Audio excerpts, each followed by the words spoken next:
So let's move on to our second speaker of the morning, and this is Henry Creissen, who's going to be talking to us around the outcomes from surveys that have happened and the adoption and use of IPM.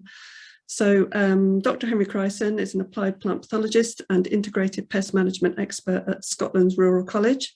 In addition to developing sustainable disease management strategies for arable crops, Henry also collaborates with social scientists to quantify the adoption of IPM practices and develop approaches to increase their uptake, something we're all striving for. So over to you, Henry. Thank you, Catherine. Can you hear me and see the slides? Yeah, that's perfect. Thank you. So today I'm going to talk to you about IPM adoption. IPM is an iterative process, starting with prevention, thinking then about detection, monitoring and surveillance, and then deciding what interventions may be necessary. And most of the time there we're talking about pesticides. And then finally, that really crucial step is that evaluation stage. How can we go about improving IPM? It's never ending. The work is never done here. So we constantly need to be revising the current strategies and developing new ones. To that end, we've developed an Ipm Assessment Plans, which are available on the NFU website and if in Scotland, the Plant Health Centre website. This is a short survey-based tool that takes 20-30 minutes to complete. And hopefully by going through the tool, noting down what you're currently doing and seeing the sorts of things you could potentially introduce on farm, that can be brought up a discussion between the main decision makers, which is typically the farmer and their agronomist. And they can go about developing actionable IPM plans from that.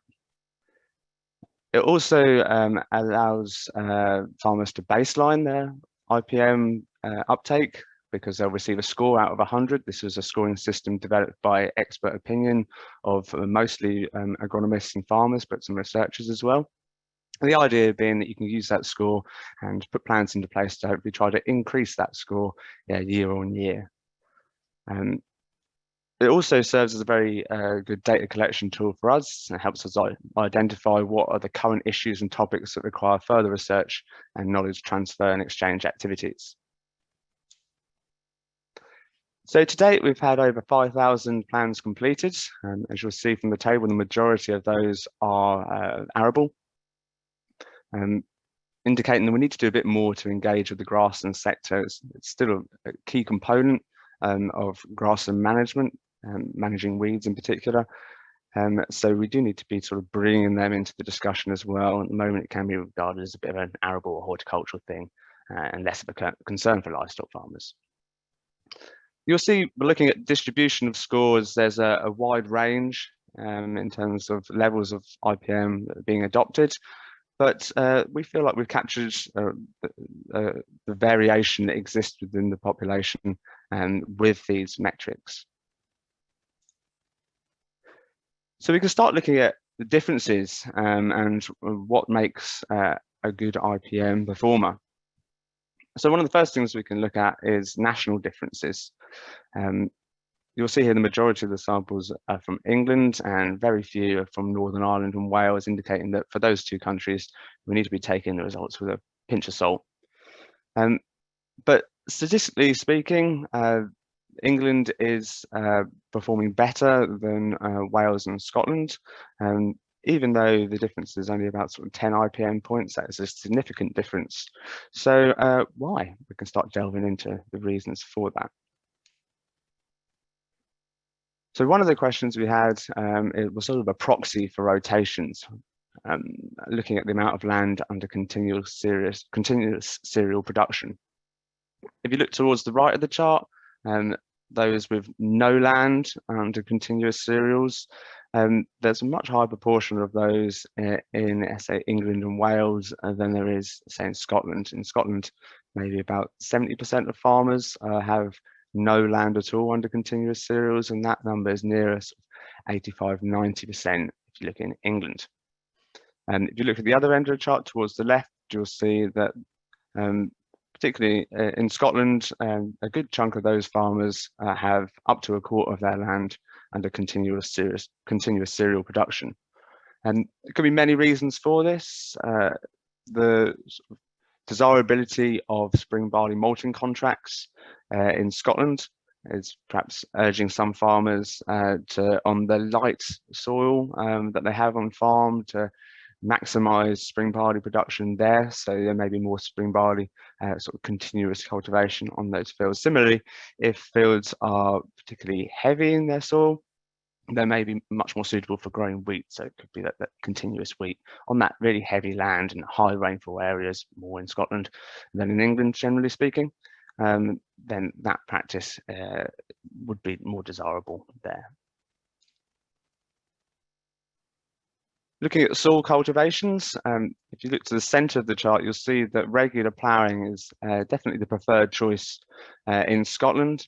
Whereas in England, there's much more prevalence for min-till direct drill approaches, occasionally using the plough and doing some subsoiling as well. This high rate of adoption of reduced tillage or no tillage in England is not totally unexpected. There's much more opportunity for it in England, because once you go down that technological trajectory of reducing soil cultivations, that usually comes along with a diversification in terms of the rotation, so extending the rotation, growing more different crop species, and also growing cover crops as well. And some of those crops and cover crops may be unsuitable for cultivation, particularly when you get into the north of Scotland. So it's something that's easier to do in England because of the environment, but there are other agronomic reasons, larger farms, more capacity to buy in the equipment, and more incentive to have the ability to sow vast swathes of their land relatively quickly with minimal labour costs. And this is not true of the smaller farms. I'm sure it will come to no surprise to this audience that blackgrass is by far the most cited problem pest in England. It's also a problem in Wales as well. Again, this is indicative of the environment, but also the system. Grass weeds are generally more prevalent under these no-till, min-till systems, and that, in combination with having like close rotations, has led to a lot of the issues we have with blackgrass, particularly in England. Slugs are a concern for all, but more of a concern for those in the wetter parts of the UK, so less of a concern for England. Septoria of winter wheat, also a big problem, and particularly in Scotland, wild oats are a problem, as they are in Wales too.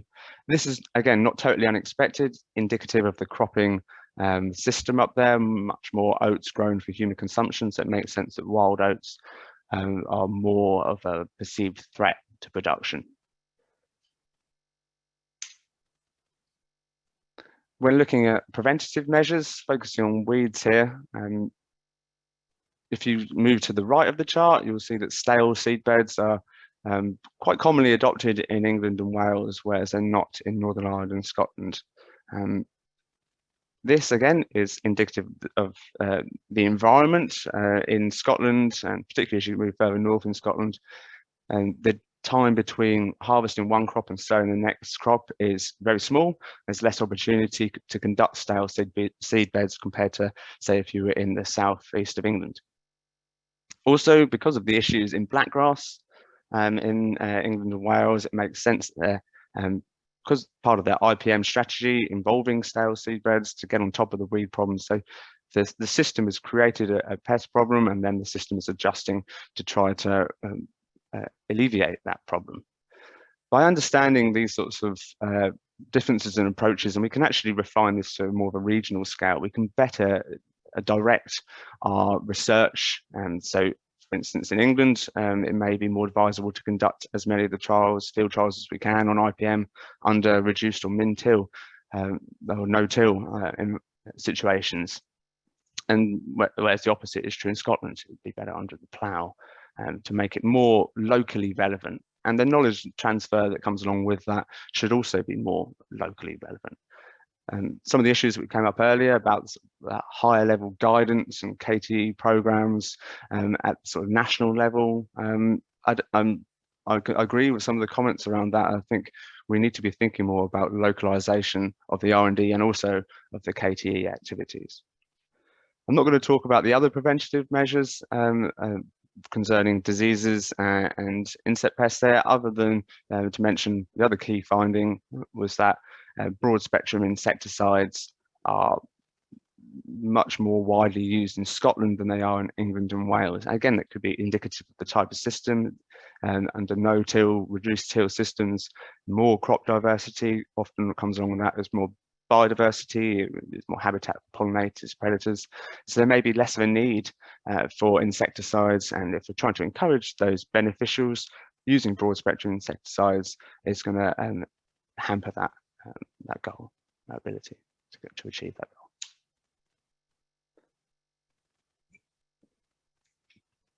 Okay, so thinking more about what we can do to intervene throughout the season and what factors growers are using to adjust their spray programs.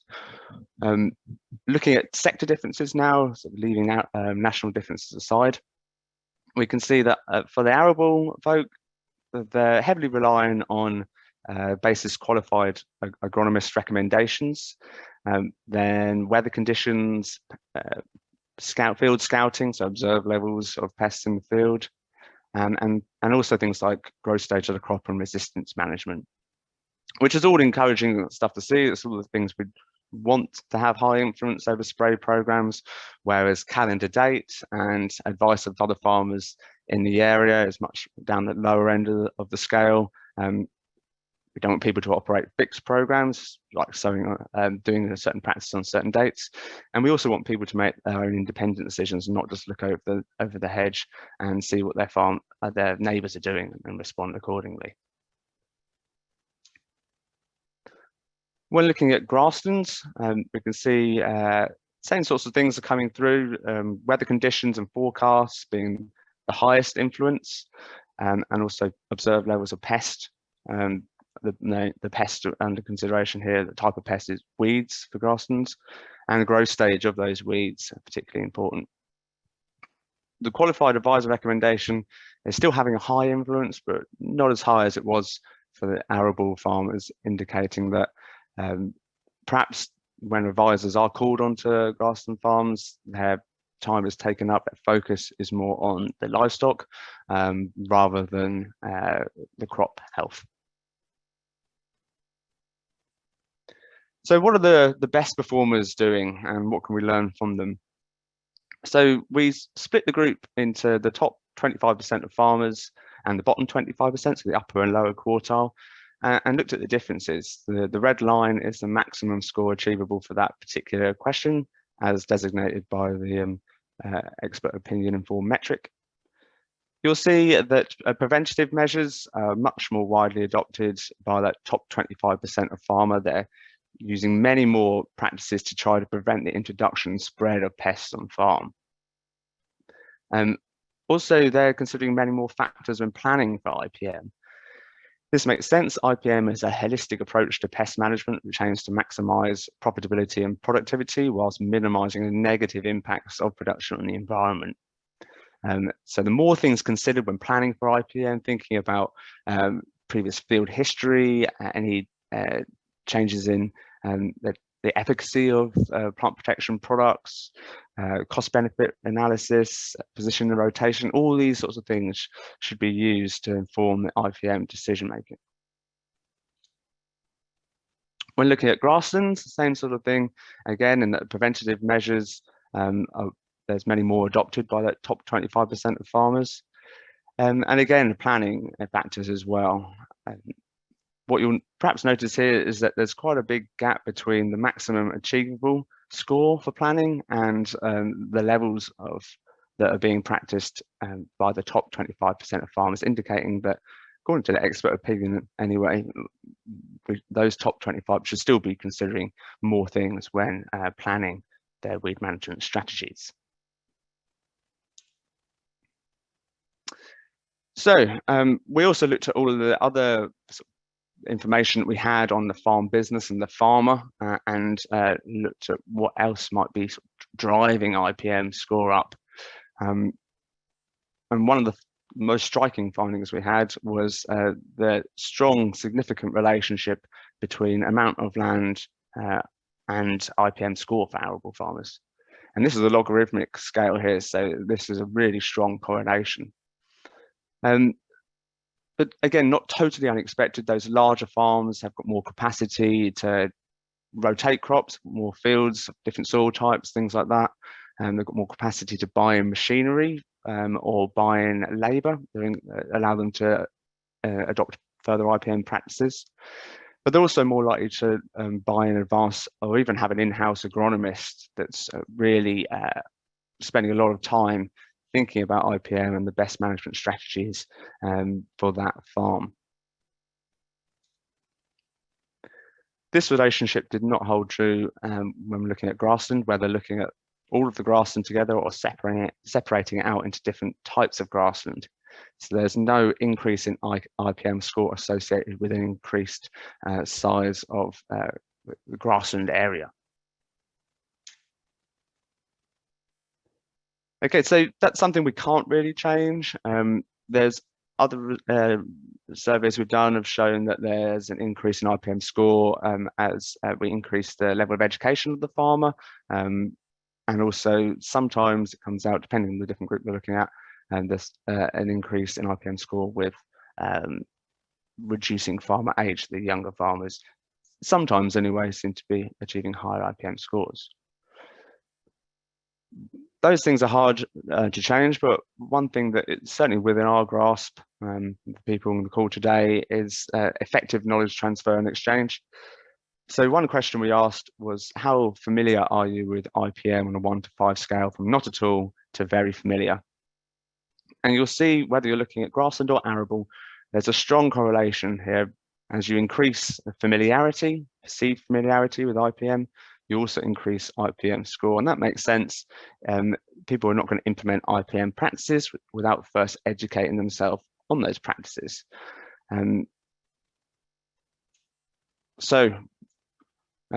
Which information sources do each sector prefer?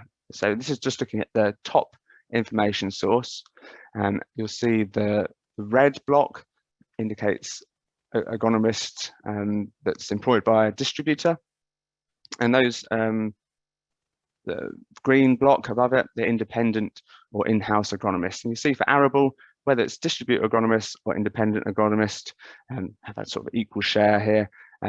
The vast majority of farmers are using them as their main source of IPM advice. And actually, when we look at the relationship they have with their agronomist, about half of those farmers have transferred all of that IPM decision making to their agronomist, where the other half work out the management strategy together. This is not quite true of grasslands, where there's much fewer farmers citing independent agronomists as their main advisor. And also grasslands, farmer discussion groups are the main source of IPM advice for a good sort of 10% of those growers. This is not the same when talking about arable farmers. So how does their preference for information source affect IPM score? So here, looking at the arable part of the survey, we can see that the top adopters are preferring to receive information coming from research organisations through levy boards and membership organisations. That is current, independent, evidence-based advice that's being transferred from that sort of higher level guidance to through the bodies to their agronomists and the farmer. The top adopters are also thinking about that evaluation stage of the process. They're considering that as being very high influence. So what happened previously, what worked, what didn't work, that should be affecting IPM plans and IPM score. Moving down the list, there's a slight preference towards independent or in-house agronomist over a distributor agronomist. This effect is small, but it is statistically significant. And then as you move further down the list, you get things like social media and contractors and things like farming press as well, which is very much a passive source of way of receiving information rather than something active. So it's not there's no two-way flow of information there, and it's just one way. And that, if you're citing that as your top source of IPM advice, that's not to say it's not useful, but if it's your top source, there's a chance you may be missing out on that ability to exchange knowledge and improve upon your IPM through that. When looking at grasslands, sort of similar things here. The agronomists are at the top end, and as is evaluating previous control strategies, moving down through discussion groups, farming press, and as we sort of talked a bit about earlier, farmer discussion groups can be a very useful tool as long as the information that's being shared is evidence-based as well, and it's factually correct and up to date. So I would support farmer discussion groups, but particularly those that have educated a facilitator within those groups that can perhaps steer the discussion. If it weighs, of course, we don't want farmers sharing bad information going down IPM dead ends as a result of that. So the IPM assessment plans are a great and quick tool to assess overall IPM strategy, and through that, the main decision makers can sit down and develop an IPM action plan. Those higher adopters adopt more preventative measures. They're considering many more factors when planning for IPM, and they're actively seeking IPM knowledge and making use of their agronomists. It's important for us to make sure that IPM advice is clear, consistent, and evidence-based. We'll be continually developing these IPM sector-specific plans for arable grassland, and then we've got a specialist horticultural one, which should hopefully be coming online next month.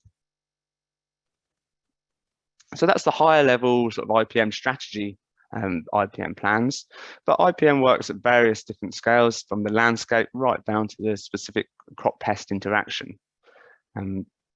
Last year, we were lucky enough to be funded by DEFRA to conduct an environmental land management test and trial project. This is with ADAS and NFU and SOC. And through that project, we developed this Excel-based tool, which is crop specific. So we developed a wheat one, a grassland one, a potato one. Farmers can go into the tool, state which pests are more or less of an issue, and then they'll be guided to effective IPM solutions, which are indicated by the question marks here. They click on the question mark and they can state whether the practice is currently in use, not used, or plans to be introduced in the short or the long term. So we've got a record keeping of what's going now and a record keeping of commitment to change. There's also links to IPM advice and guidance there within that tool, and we'll be looking to develop more and more of these tools in the future for more crops.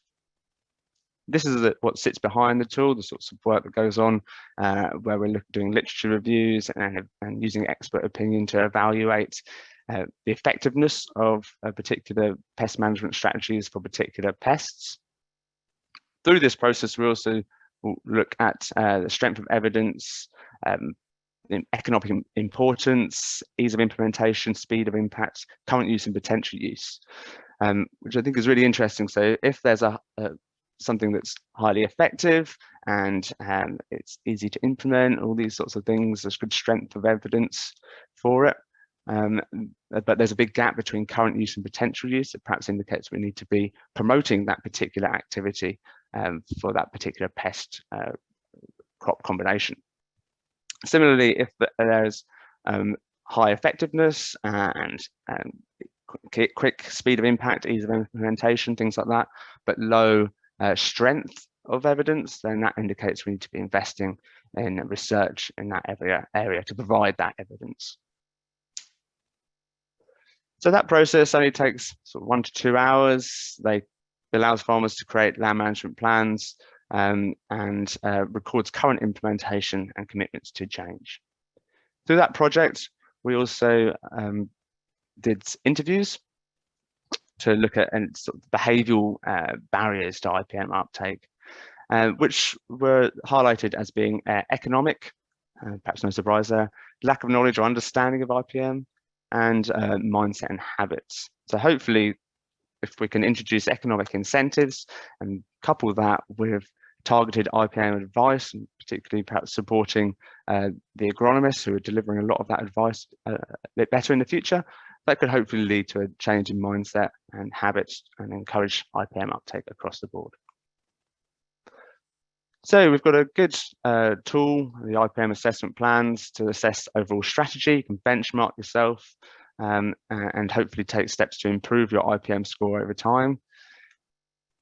We've also got this other tool now looking at specific crop pest approaches. So it allows you to record current practices, you can assess what didn't work and what did work, and then take the next steps, again, evaluate and improve. Overall, we should see a reduction in the risk associated with pests and pesticides. I'd just like to finish by saying that IPM is a responsibility of all involved. There can be many barriers to IPM adoption. They may be regulatory, technological, behavioural, economic, and there can be a significant influence of the supply chain, making sort of IPM decisions effectively and putting more and more on the farmer and their agronomist to do more in terms of reducing the risk from pesticides. But at the moment, that risk is not shared consistently across the supply chain. There's demands coming from certain areas, and they are holding the keys in terms of access to markets and things like that. So we need to be engaging with the processors, retailers there to come up with a solution to get everyone pulling in the same direction towards greater IPM adoption. I'd just like to finish by thanking everyone involved. DEFRA funding the test and trial, the voluntary initiative, NFU, their work with the IPM plans, particularly Spencer Collins, who's generated a lot of the data analysis for the charts that you see today. And also Plant Health Centre as well, working with them. There were a couple of papers we had out on the IPM plans before they were widely adopted. And then just to finish by thanking everyone at ADAS and Chris Hartfield at the NFU for their work on the test and trial project. Thank you for your time.